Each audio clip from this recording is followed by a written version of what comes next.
Every October, Islington Golf Club in Etobicoke holds its annual Pumpkin Scramble event, and the hole locations are placed in all kinds of absurd, unreachable places. The groundskeeping crew has more fun than anyone. There are lots of six putts, and it's more about a good time than serious golf. Watching the U.S. Open on the weekend made me think the United States Golf Association had sanctioned its own Pumpkin Scramble. It was that ridiculous at the par 70 Shinnecock Hills, so ridiculous that the USGA had to apologize after the third round Saturday, acknowledging that in an effort to make the course tough, they'd actually generated hole locations in places that punished good golf shots. Brooks Koepka tees off in the final round of the U.S. Open at Shinnecock Hills in Southampton, NY. Sunday, Brian Chonchio, TNS, in other words, they'd tricked up the golf course a little too much. Turned it into carnival golf, in the words of some critics. This was after the top 10 in the world had produced a collective 52 over par result on Thursday, and players like Tiger Woods, Rory McIlroy, Jordan Spieth and others had missed the cut on Friday. It really was laughable, and Phil Mickelson made it more so on Saturday by swiping at an errant putt before the ball stopped rolling. That cost him a two-stroke penalty, although he seemed to claim he'd done it intentionally, using the rules to improve his score on the hole. Article continued below. I just didn't feel like going back and forth and hitting the shot over.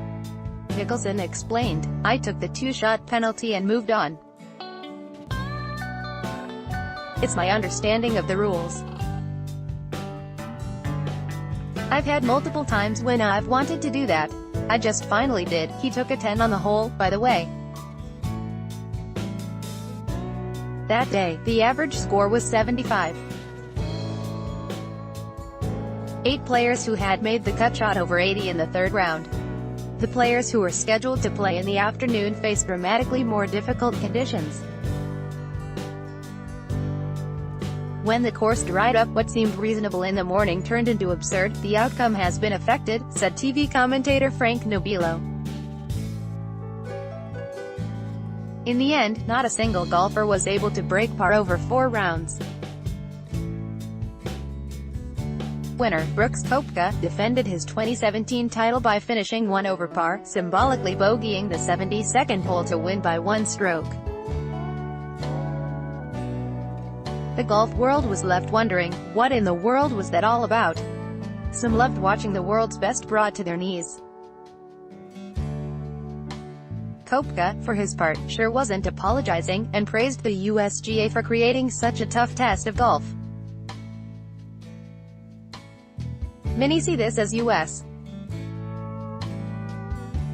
Open tradition to be much more difficult than any other major, with lightning-fast greens, nasty rough and all manner of obstacles for competitors to overcome.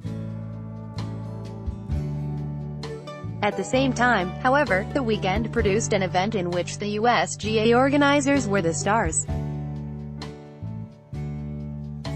It became more about pin placements and whether the greens should be water to slow things down than Tiger's return to the tournament, Mickelson's chances at age 48 or Patrick Reed's attempt to win after capturing the Masters earlier this year.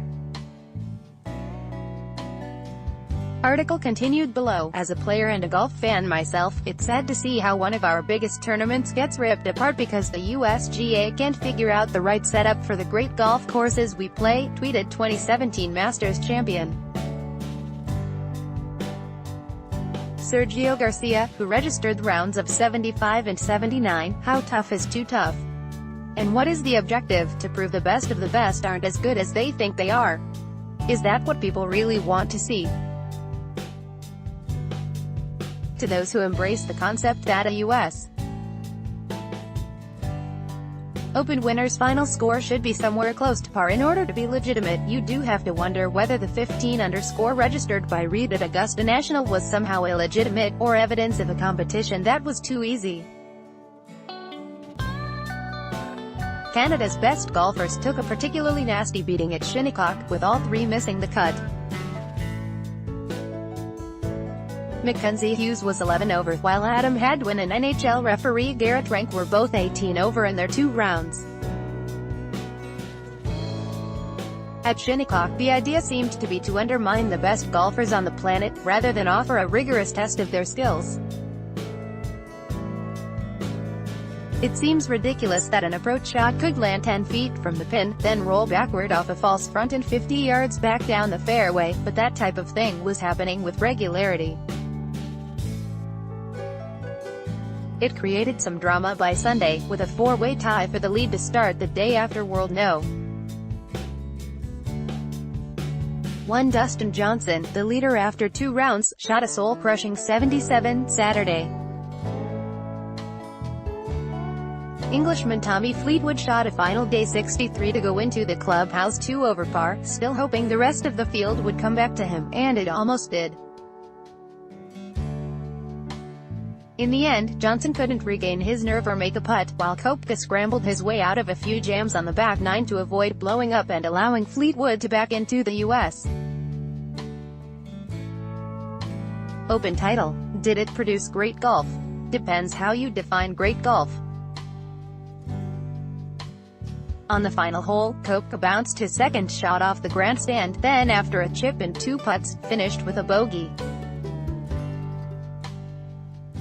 That's not great golf, but it was winning golf. Survival golf, really. The US Open is certainly unique, which is a good thing. Don't need to watch that every week.